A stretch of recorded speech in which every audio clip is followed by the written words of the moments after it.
Hey YouTube, Frank Carlino from Quick Poker. We got some good news and some bad news. I'll tell you the bad news first, and I'll tell you the good news. You'll see what I mean. First, I want to tell you the bad news. The bad news is that we had our worst session of the 9 tabling. Worst session yet. That's the bad news. The good news is it was still a winning session, just the lowest win. I think that's 6 in a row. Taking the liberty of breaking it all down. 7 sessions. 7 wins, but the last 2 have been smaller wins. And let's do a little account refresh. 446.82. I mean, my head's blocking it over here, but you can see it right here. 238 grand. No, I'm just kidding. That's gold coins. So we had 113.83 on January 26th. 211.76 after January 27th. January 28th, up to 234.4. Looks like we're at 301.32. So that was after a $67 win. That's January 29th. Nice, 350. All right, so 350.2 you can see here on January 31st. We're up to 403.71. 403.71 after February 1st. All right, so then we took 3 days off. We started with 403, and as you can see, look, we bought in for 4 all these tables. Ended February 4th here with 419.68. So we had our worst day on global so far. It was a win of approximately $16. And we finished with 446.82, which is our account balance, which you can see here. So today's session was plus 27.14.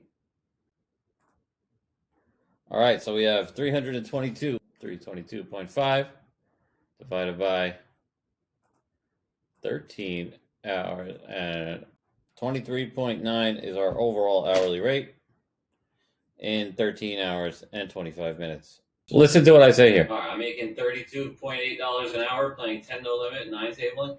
No way I'm going to be able to keep that hourly rate up. I mean, $10 or $9 or $10 our hourly rate has dropped, so I was right about being realistic. I'm not going to be able to keep up $32.9. All right, let's approximate $24 an hour in the last 13 and a half hours.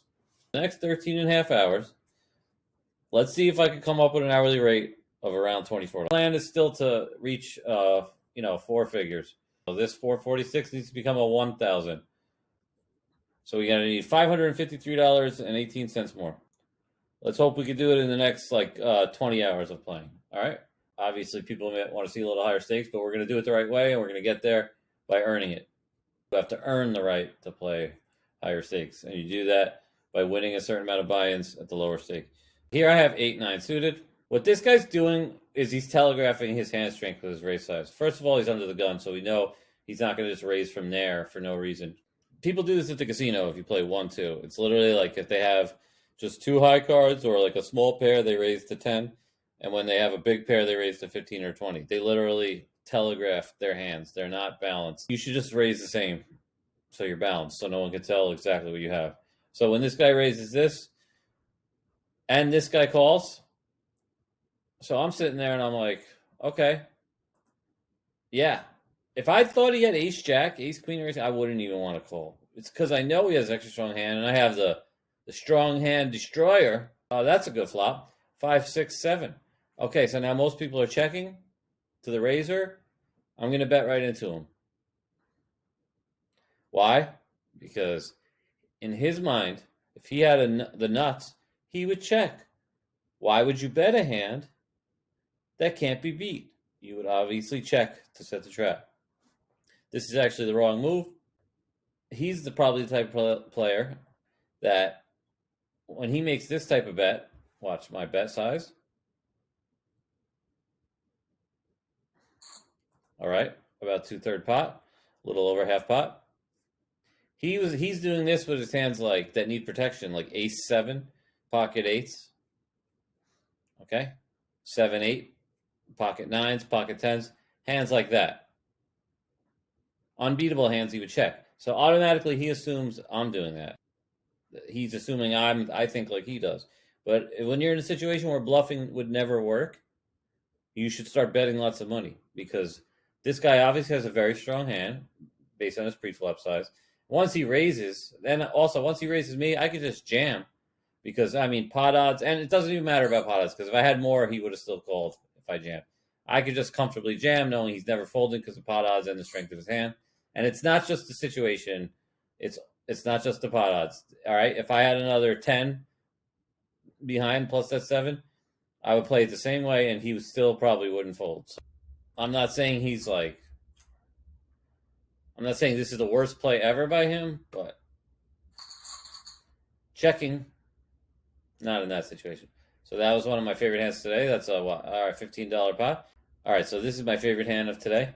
This is a very interesting hand. This is a line. This is a type of situation you don't see both players in this hand. The way this hand went down, very, very strange. I just lost a hand before, so I didn't put him on that strong hand. I'm going to go ahead and 3-bet my king-queen suited. You may not like 3-betting king-queen suited. Obviously, that might be in your just call range. You should consider starting to 3-bet that hand. I make it $1.20. A full dollar extra. I'm looking just for a fold here. Just take down the blinds. I don't get it. I'm ahead of basically ace king, ace jack, all pocket pairs that aren't kings and aces. Pretty comfortable here. So, I mean, unless I'm facing ace queen is possible. I mean, I need to check and see what he does. All right, he bets $1.25. I mean, I can't fold to that. I checked. Ace queen is still very possible. I mean, the same hand as me is very possible. So I just call that. 5 of diamonds. I'm kind of in bluff catching mode. I check to him again. And look at this. He bets, I believe he bets full pot. All right, so he full pots it. All right, very dicey situation here. Now, I mean, first of all, I don't want to fold my hand, and he bet a lot, so he's forcing me to just jam. So now it's like if I'm beat, I can save myself $9.33. I can say, would he really play ace queen like this? The only thing that he'd play like this that has me beat is ace queen. I'm tied king queen. He could be taking a hand like ace jack of hearts or ace 3 of hearts or something like that, ace 7 of hearts, and be bluffing now because I checked. I don't know. I just felt the strong inclination to jam. I'm a little afraid he's going to play ace queen because ace queen is a hand that people will raise with, just call, but then bet very aggressively top pair. So, I mean, I could still beat some of his pairs.